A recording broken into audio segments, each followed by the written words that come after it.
Good morning, friends.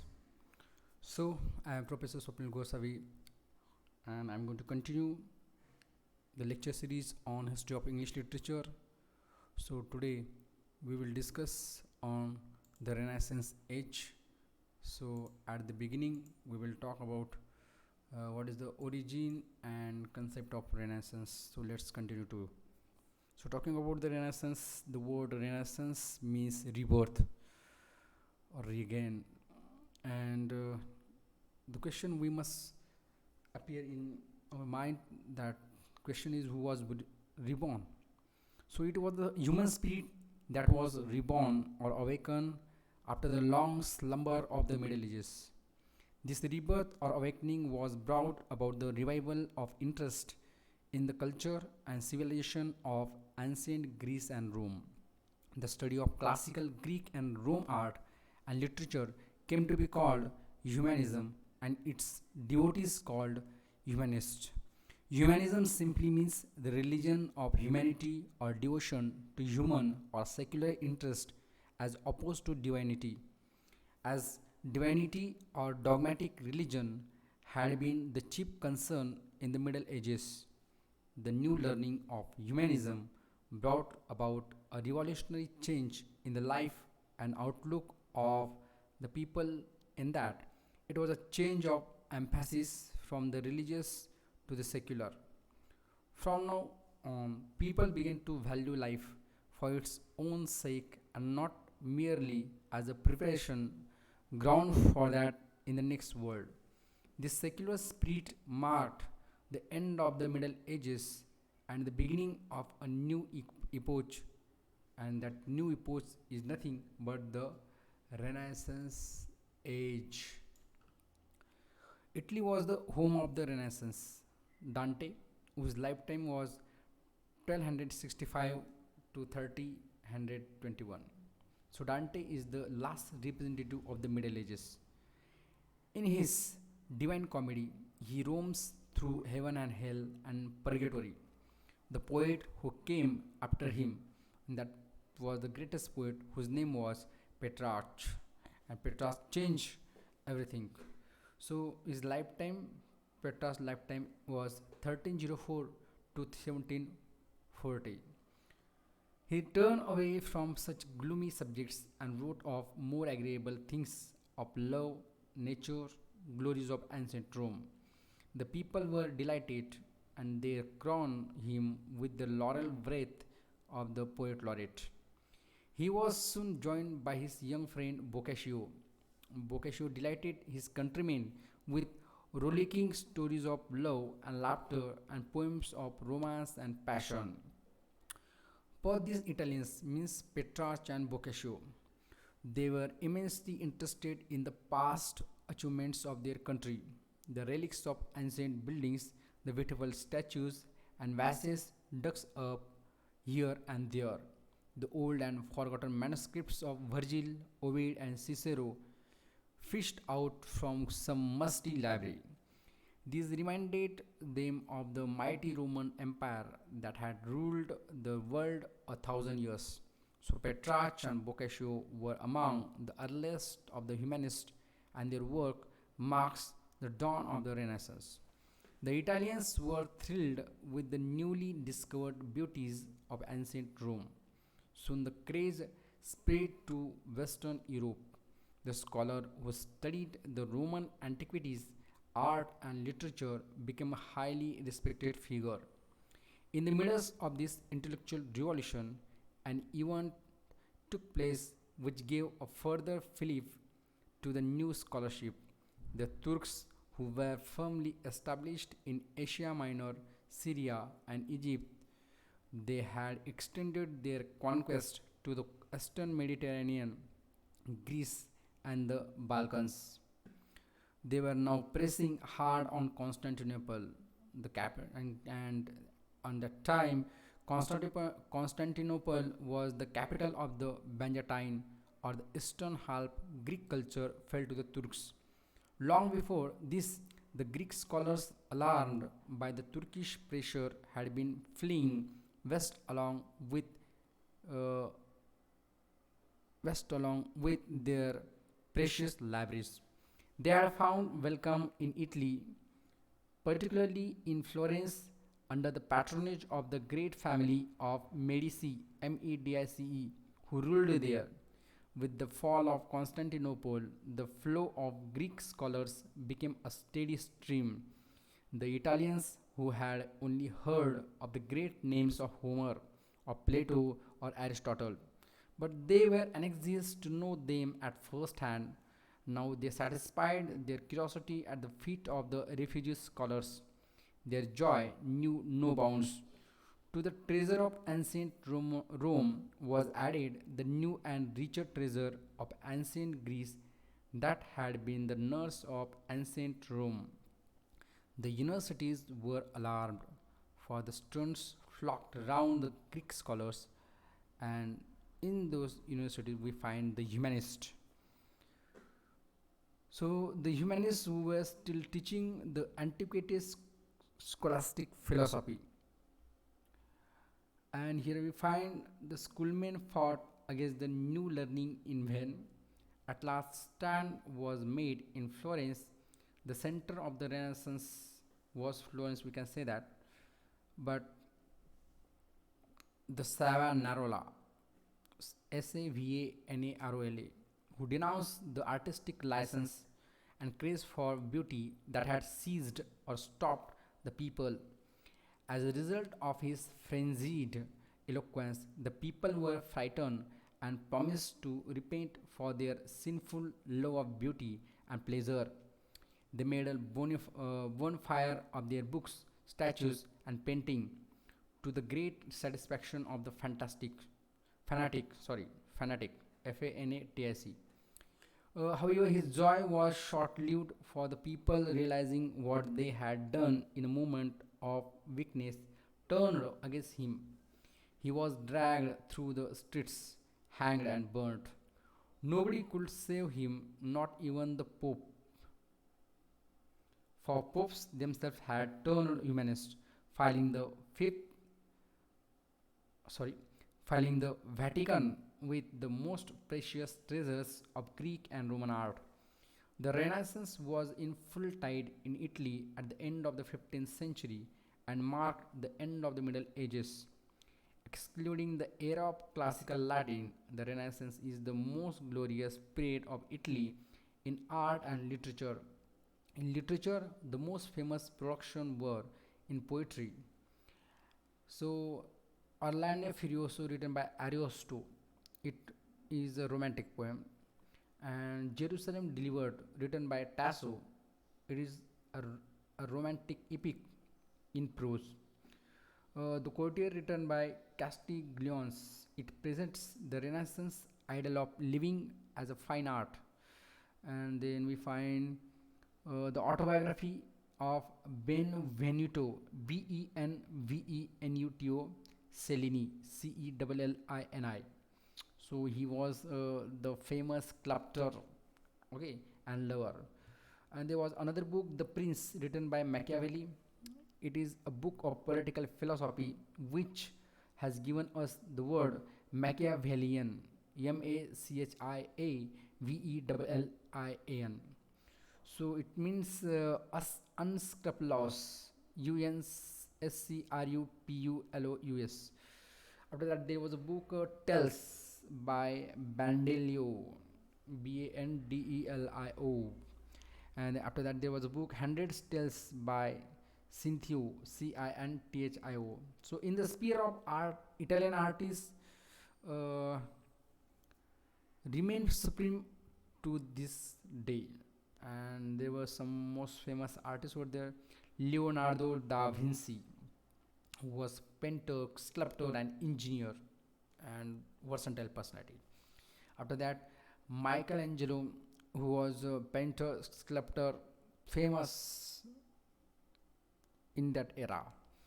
After that, Raphael, who was painter and famous especially for Madonnas. After that, Andrea del Sarto, who was also painter, and he celebrated the Browning's poem of that name. After that, there was another person, Correggio, Corregio, who was also painter. After that, Tintoretto, Tintoretto, was also painter, and he glorified by Ruskin in his modern painters.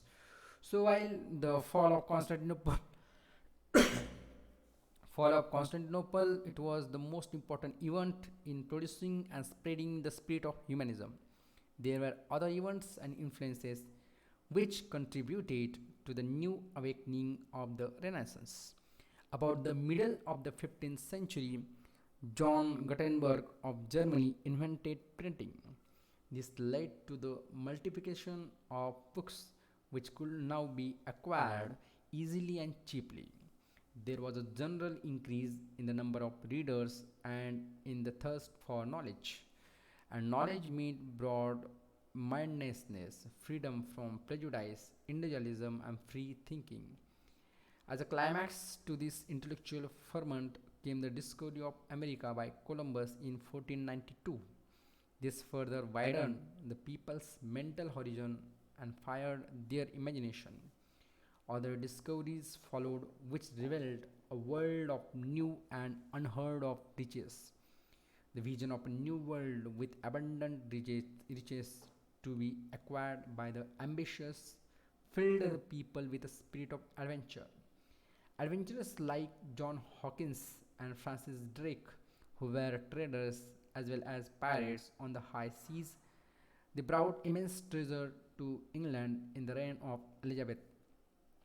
The spirit of inquiry and free thinking fostered by the new learning and the new discoveries led to scientific theories in various fields. Of these, the astronomical theories of Copernicus, Galileo, and Kepler, they had the effect of changing entirely the medieval conception of the universe and of man's place in it. So now then we must try to understand the meaning of the Reformation or the nature of Reformation. So, talking about the most notable result of Renaissance in the sphere of religion was a revolution known as the Reformation. The questioning spirit engendered by the Renaissance, combined with the people's disgust at the evils of the church and the clergy, which ultimately led to the repudiation of papal authority and the formation of national states. We have seen how, as early as the 14th century, John Wycliffe had attacked the corruption of the church. John Huss, HUSS, in Bohemia, who had read Wycliffe's writings, led a similar movement early in the 15th century against the church in his own country. He was condemned and burnt at the stake. In the 16th century, Martin Luther, provoked by the infamous SLE of indulgences, posted upon the door of the church at Wittenberg a list of 95 theses protesting against papal indulgences and other evil of the church. This was the beginning of the split of the church between Protestant and Catholic. A great part of Germany became Protestant and repudiated the authority of the Pope.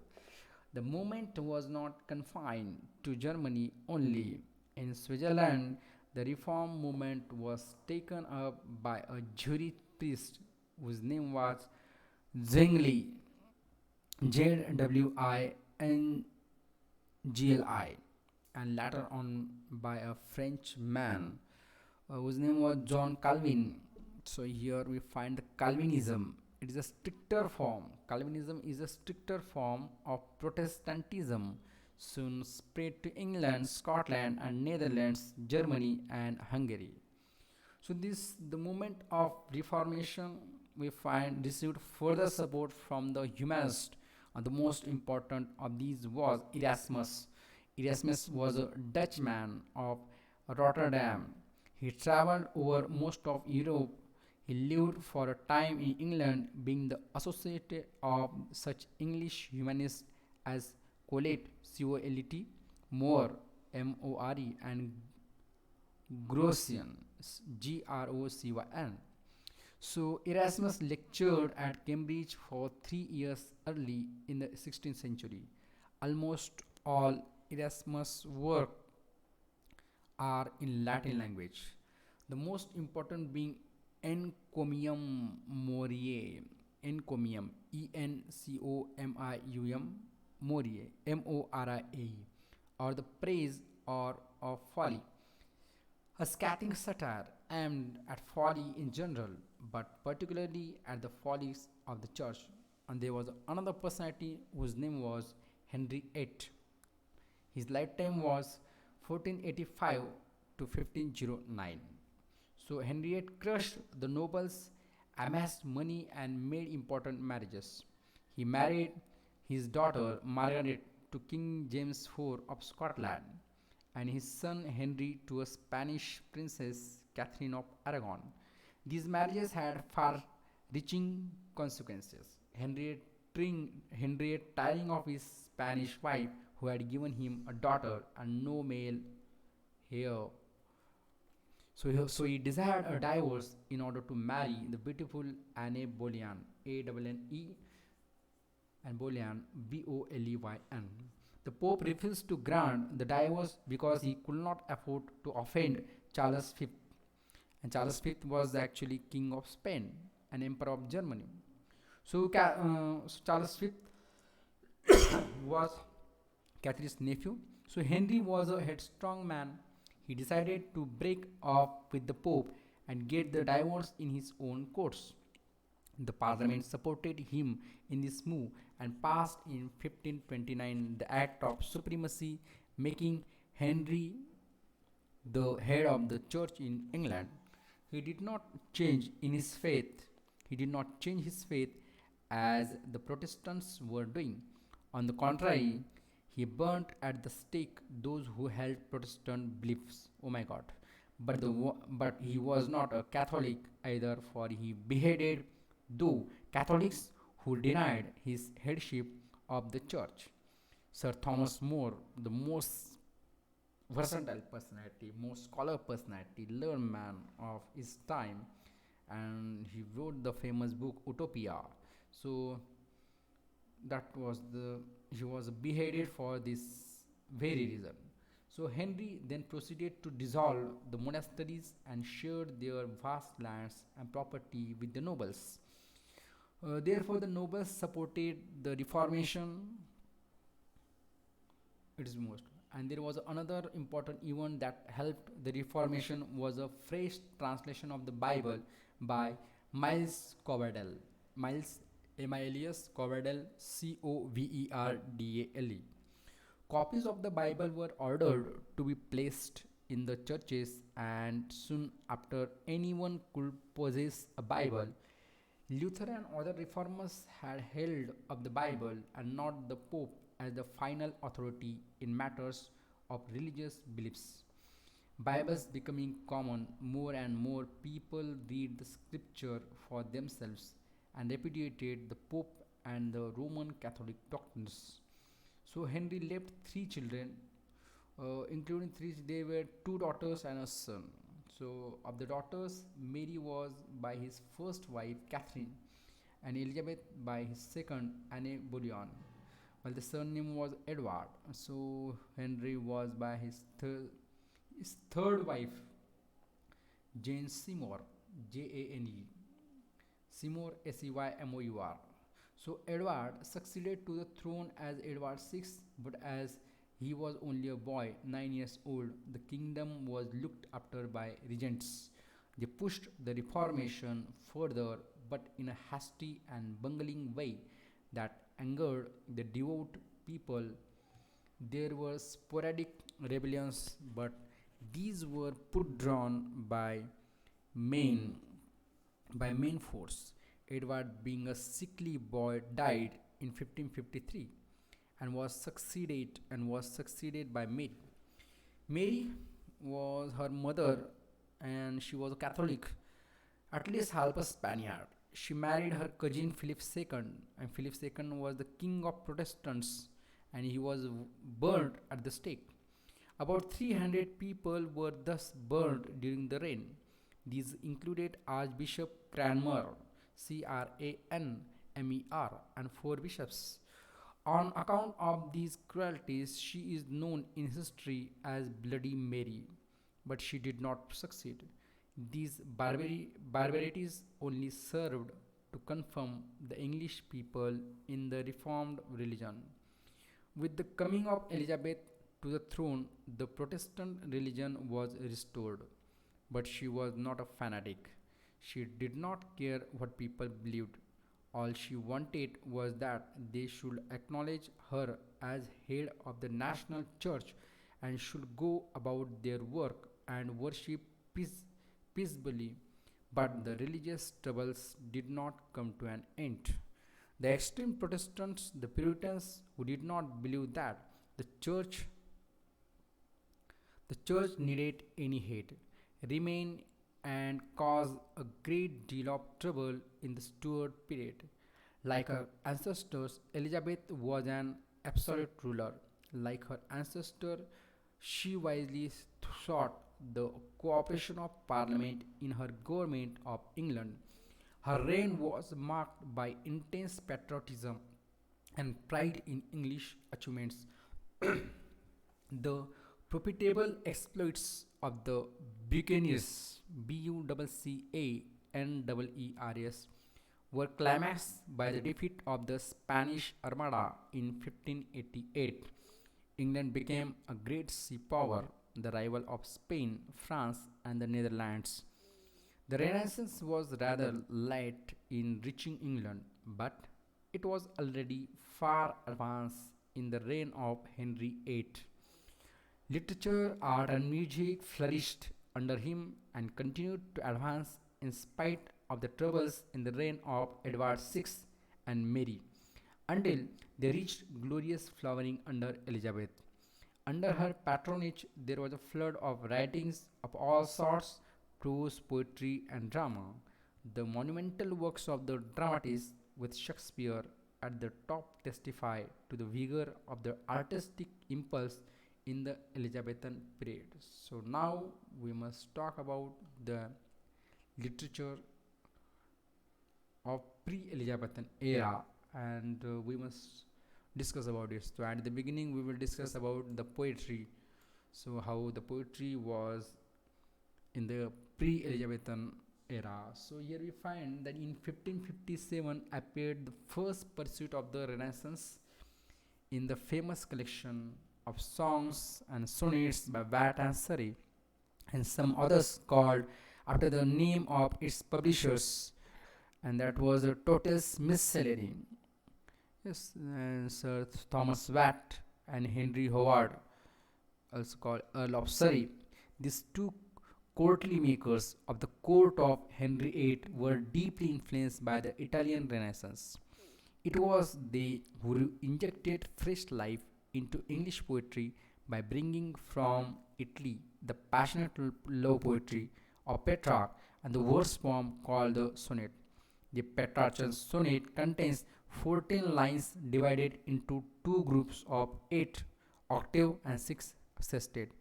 The octave rhyme scheme was ABBA, ABBA, and the sestet rhyme scheme was CDC, CDC, or CDE, CDE, or in other variations. Surrey modified the form into three quatrains with different rhymes AB, AB, CD, CD, EF, EF, and a final couplet GG. The form established by Surrey was later adopted by Shakespeare and has come to be called Shakespearean sonnet. The so sorry, the sonnet, with its highly conventional and stricter technique, provided to these performers of English poetry just the discipline they needed and called forth all their craftsmanship. Being pioneers and innovators, they were handicapped at first by the still unsettled state of pronunciation, and their first experiments are consequently not free from defective accentuation.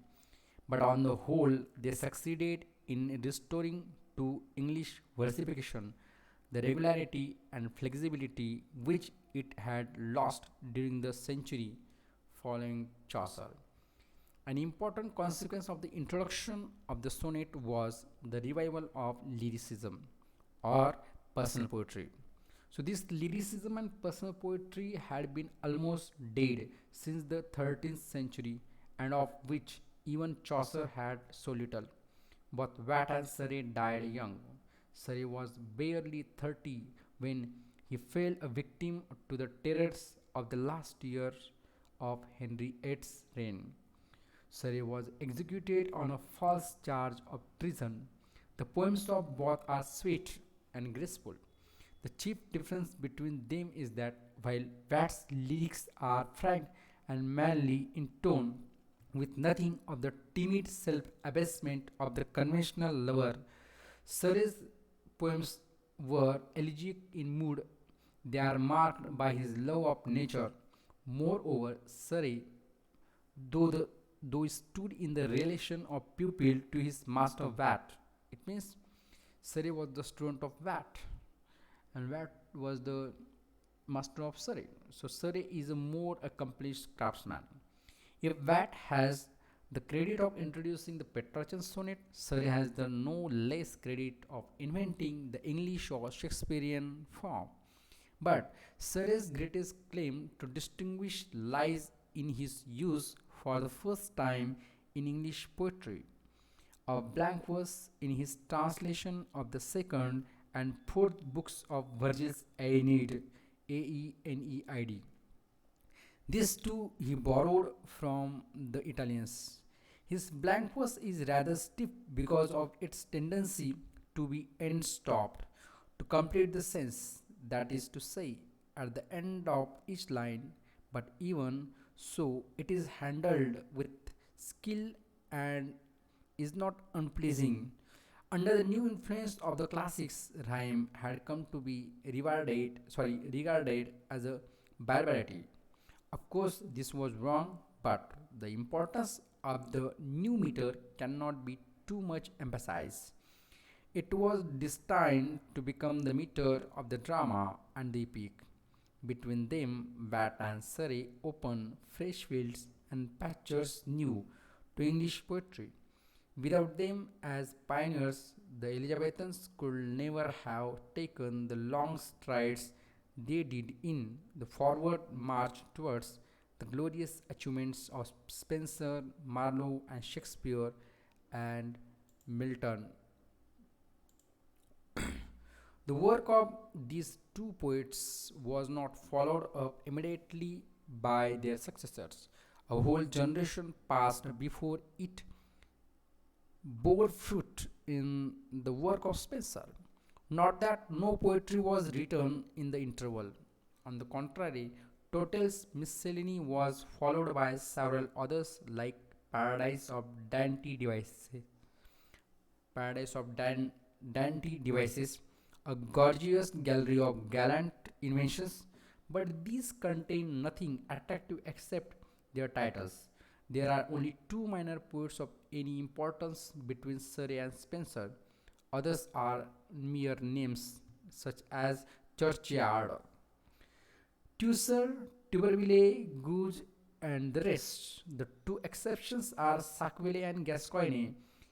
Quite apart from his poems, Sackville is important for his part in writing the first blank verse tragedy, and the tragedy was Gorboduc, which subtitle was Ferex and Porrex. And Gascoigne is remembered for his blank verse satire, and the title of that blank verse was Still Glass. The only important thing to notice about these undistinguished poets is that they did not sing to the doggerel of the 15th century. So here we find the background of the poetry in pre-Elizabethan era. So now we should continue the prose, the development of prose in pre-Elizabethan era. In considering the prose of this period, this era, we must remember that in, in poetry, we are dealing with a period of transition from the medieval through the early English Renaissance to its culmination under Queen Elizabeth. The development of early Renaissance prose is bound up with the work of humanists, scholars of Greek and Latin. These Greek and Latin scholars were fired with the zeal to disseminate classical culture, to import the literary ideals of Greek and Latin, and generally to adopt English to Latin grammar and syntax. The greatest prose work of the 15th century, Melody's the Mortary author. It was medieval in outlook. It looked backwards and not forwards. It being unique in its kind could not be followed. Having no models to follow, every writer had no strike out a line for himself. The result was a highly idiosyncratic prose not only in this period but throughout the whole of the 16th and 17th centuries. The century of standard English prose, the 18th, was still far away. We should not be surprised if we do not come upon any great prose works in this period outside the Bible for which a standard or traditional prose style was perforce created by the circumstances of the Reformation. The period was one of the training in which English prose was exercised in many fields. For example, history, politics, education, sermons, religious controversies, and above all, translation of the Bible. For the sake of convenience, the pioneers who stimulated by humanism attempted prose writing may be divided into three groups. First one is the Oxford humanists, the second one the educationalists, and third and last one the translators of the Bible. So talking about the Oxford humanists, Linacre, Linacre, Grosjean, Grocyn, Colette, Colet, and more. So the first three who had first hand and deep knowledge of Greek and Latin, it helped to put the teaching of Greek on a sound foundation in the University of Oxford. Colette, who was Dean of St. Paul's, he founded the St. Paul's School, which became a model for secondary schools based on the teaching of Latin and Greek. It was for this school that Lilly wrote famous Latin grammar which reigned supreme in English schools until very recent times. Now there was another personality, Thomas More, whose lifetime was 1478 to 1535. So Thomas More was the friend of Erasmus. He was a pupil of the Oxford humanist. Noticed above, he was the only one of this group to produce a work of literature. But his Utopia, Utopia, was in Latin language, and it was written in 1560. It was translated into English after his death by Robinson. Utopia was translated by Robinson. Uh, Inspired partly by Plato's Republic and partly by current speculations on an ideal commonwealth, the book testifies to the writer's great ability, deep culture, and good nature. Broadly speaking, Thomas More visualized in his Utopia a kind of socialism not unlike the one our planners are trying to realize in India. However, the most significant thing is its secular character, for every utopian is free to profess any religion he likes.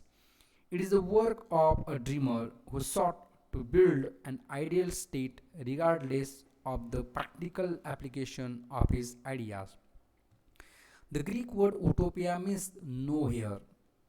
It has given a utopian a meaning fantastic, impractical. It is pity more Thomas More wrote Utopia in Latin language, for as such it does not belong strictly to English literature. His English works consist of his History of Richard III, his polemical writings, and his dialogue of comfort against tribulation. The only noteworthy thing about the history is the sinister picture of Richard III adopted and popularized by Shakespeare. His polemical writings against Tandel and the reformers do him little credit, for they are in flat contradiction of the advanced views he had expressed in his Utopia. The dialogue, wrote in during his confinement in the tower awaiting execution. The dialogue written by Thomas More. So it is the best of his English works. Intensely personal, it reveals the nobility, saintliness, and charm of his character. Being less formal than than the others, its style is homely and colloquial, and enlivened with jest and humorous anecdotes. In his formal writings, such as his history, the sentences are formless and interminably long, and more. Thomas More cannot be said to have done much to improve English prose. To counterbalance this, Thomas More deserves the credit of having originated many homely and expressive words and phrases which are familiar to us in everyday speech. So now there is the next point: educationalist in the Renaissance age or pre-Elizabethan literature. So there are some names: Eliot, Elyot, Check, Cheke, Wilson, Wilson, Acham, Ascham. So with the exception of Eliot, all belong to St. John's College, Cambridge. Unlike Thomas More, this group wrote in English from the patriotic motive of improving its powers of expression. Thomas Eliot's book, whose name is Governor, it is a treatise of moral and philosophical education for the governing class. Sir John Check's book name is Heart of Sedition. Mm, they are just competent prose. Sir Thomas Wilson's book is Art of Rhetoric. The book Art of Rhetoric pleads for purity and simplicity of English, setting his face against inkhorn terms, outlandish expressions, and archaisms. Roger Hatcham was the most famous to all of them. He was a tutor of Elizabeth. His book name is Toxophilus, Toxophilus. So, in this book, he attempts to revive the old national sport of archery for the physical training of youth. He condemns bookworms who would not vary their studies with physical recreation. But I say it therefore, because I know as little study getteth little learning, or none at all. So the most study getteth not yet more learning of all. In the more famous, there was the book of Rojascham, that the title of the book is Schoolmaster. In this book, he discusses educational problems and especially the best method of teaching Latin language. The method he advocates is that of translation and retranslation. The method himself followed. Translate a piece of Latin into English language. After a day or so, translate the English version back into Latin. This method can be successfully adopted to learn any foreign language. The book is very entertaining actually. The book is very entertaining. The most interesting anecdote is that of his interview with Lady Jane Grey. It described to support the view that love and gentleness are better persuaders of children to learning than beating. Though a great humanist himself, he was more concerned with morals than with art and beauty. That is why he did not approve of the young Englishman's going to Italy, for the Italy of his day he regarded as a land of vice. He quotes the popular saying, Englishman Italy alienate is a devil incarnate. Thus, we see that both books of Acham, though written from utilitarian motives, rise to the rank of literature by the charm of their matter as well as manner. He aimed at simplicity and brevity and attained them in a greater measure than any prose writer of his time. Making allowance for his time, it would be no exaggeration to say that he is the first writer of classical English prose. Now, there were so many translators in this era, the translation of the Bible. So, Tandel, Coverdale, Granmer, Latimer, these are the translators in this era who translated Bible. So, firstly, there was a personality whose name is William Tandel. William Tandel, Tyndale. He was the first translator of the scripture after Wycliffe. He issued his translation of the New Testament in 1525 from Germany, where he had taken refuge from the persecution of Henry VIII, who was at the time still a bigoted opponent of the Reformation. However, he did not escape the long arm of the king. He was put to death in Holland. After the Reformation, he had become a settled fact. Tandel's translation, together with Miles Coverdale's translation of the Old Testament, appeared as the complete English Bible. This and several other translations, which appeared in latter years, formed the basis of the famous authorized version of 1611. The importance of these Bible translations in forming English prose cannot be overemphasized. The translators struck a nice balance between the pedantry of the learned and the vulgarity of the illiterate. By a skillful use of the old biblical language, simple yet dignified, and of a certain touch of the quaintness, the translators achieved a charm at once of the exotic and the familiar. Such memorable words and phrases, for example, flesh and blood, take his cross, the fact of the land, a labor of love, the 11th hour, the shadow of the death. These words enriched not only English literature but lent grace and beauty to the speech of the masses. To the translations of the Bible was added in 1549 the Book of Common Prayer, prepared under Edward VI. This is a translation from the Latin prayer books. It was in the main the work of Archbishop Cranmer. It is a solid contribution to English prose. It is a monumental work of inspiration and poetic cadence. There was another personality, Hugh Latimer, Hugh Hughes Latimer, Latimer. He was not a stylish. He deserves a place beside the translators by virtue of his sermons. These are vigorous attacks on the laziness of the Protestant clergy, caught in simple and homely phrases of trenchant and telling censure. Faithful to the Reformed creed, he was burned at the stake in the reign of Mary. His last words, his last words to Bishop Ridley, a brother in martyrdom, are famous. And that's the last words. The beginning, I want to just tell one. Play the man. That's a very nice sentence and famous sentence. So the man Hughes Latimer recorded the dying speech of Latimer. Yes. So after Latimer, there was one of the famous personality whose name was John Fox.